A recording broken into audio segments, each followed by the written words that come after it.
Hello and welcome back to the Growing Up in Scientology YouTube channel. I've got a short one for you guys today, hopefully. Yesterday was supposed to be a short one, but it was almost an hour long. If you're wondering, oh my god, videos 2 days in a row, how is this possible? Well, basically I just finally got off my lazy butt and took the 15 minutes or 30 minutes that was necessary to figure out how to edit these videos myself. So now every time I have some thought that I want to discuss, boom, I can just do it. I don't have to wait for anything. And that's why. And that's why I'm going to be doing a lot more of these. And also, if I look kind of too pink or too orange in the video, I'm still kind of experimenting with different lighting configurations. So hopefully I'll figure it out eventually. All right, so this video today, I wanted to discuss something that I saw tweeted recently. And that is, this is regarding season 2 of Leah Remini's show, Scientology The Aftermath.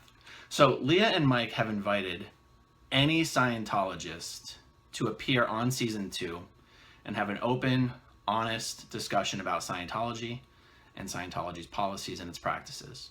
So they've basically extended an open invite for anybody to come on and call bullshit on anything that they feel has been misrepresented about Scientology so far in the show, Scientology The Aftermath. And well, that's the fact. Here's my comment. I think it's important for the general public who are kind of watching Scientology or who've started watching this show to understand that it would actually be a serious offense in the eyes of the Church of Scientology for any current Scientologist to appear on Leah's show to discuss Scientology, even if they were only going to say positive things about the church. And so here's why. Within the Church of Scientology, Leah is considered a suppressive person. Now, there's a technical definition in Scientology for what a suppressive person is supposed to be, and there's also an administrative definition. So the technical definition is something along the lines of, you have a person, a being. Scientology does believe that people are spiritual beings. You have a being who's lived millions, billions, trillions of years, and sometime in the past, millions and millions of years ago, this person was involved in some sort of a battle where they were so completely overwhelmed as a being, right? Whether we're talking about being killed or tortured or some weird mental thing that happened to them. They were so personally overwhelmed as a being that they got stuck in that incident. And they're still stuck in that incident even in present time.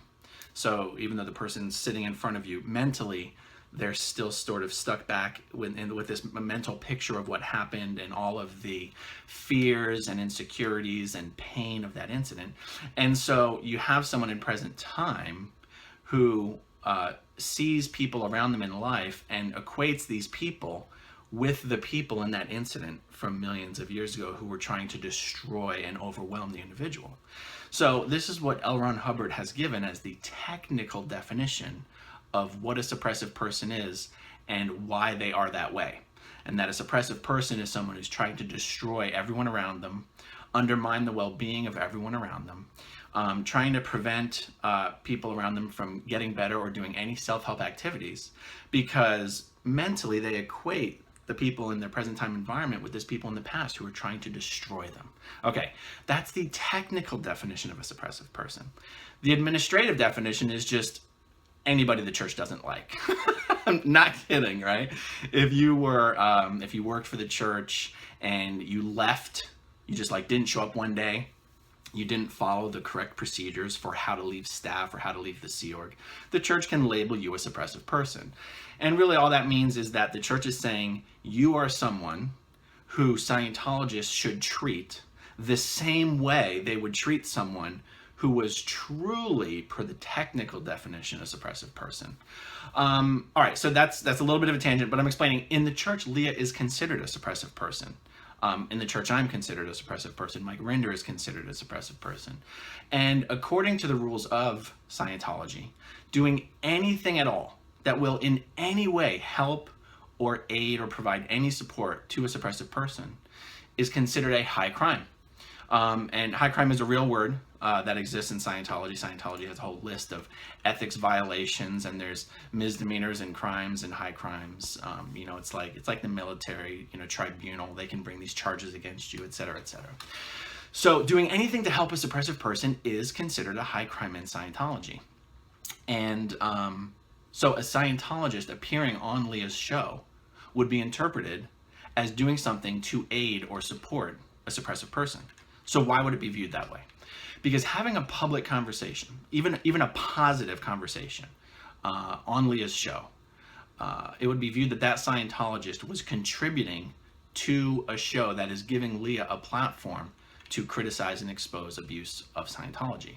Scientology would also view that if a Scientologist, someone who is still active in Scientology, if they appeared on Leah's show, it would lend credibility to Leah's show, because it would demonstrate that Leah is willing to converse with Scientologists, and that disconnection is not a two-way street.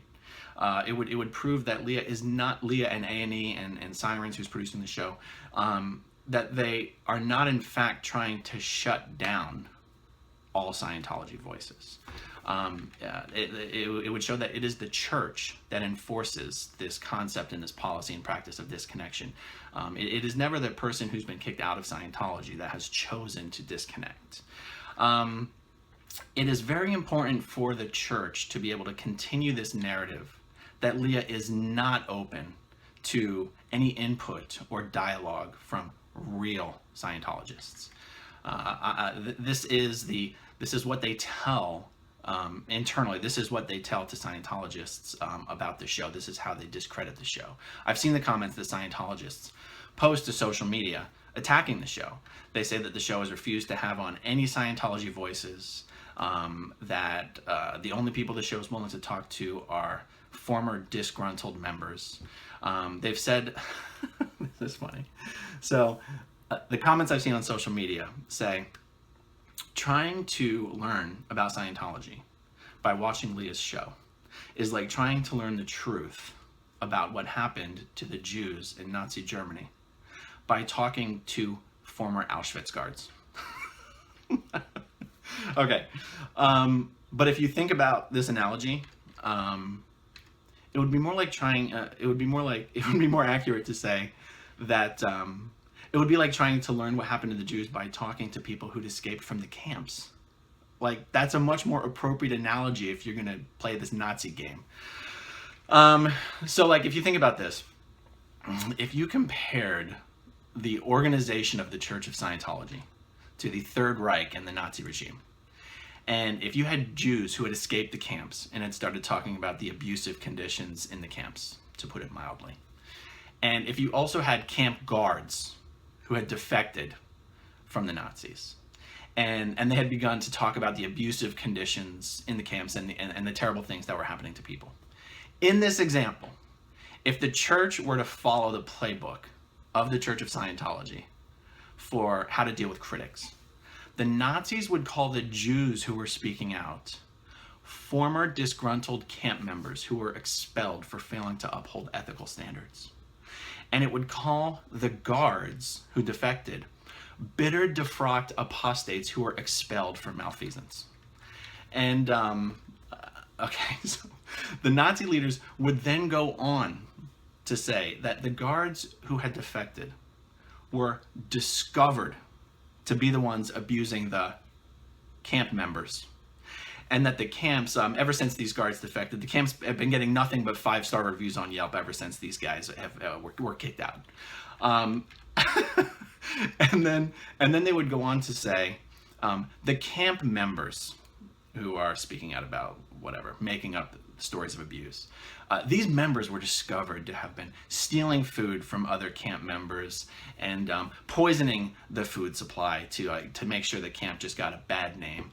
And that ever since these criminals left the camp, ever since these criminal camp members left or got kicked out, the members that are left behind are 356 times happier than they were when the members and those guards were still there. Anyway, look, I would love to actually see an active Scientologist, somebody who's still a member of the official Church of Scientology, appear on this show. But it's I just think it's important to know how, given the structure of the Church of Scientology, it's literally not possible, right?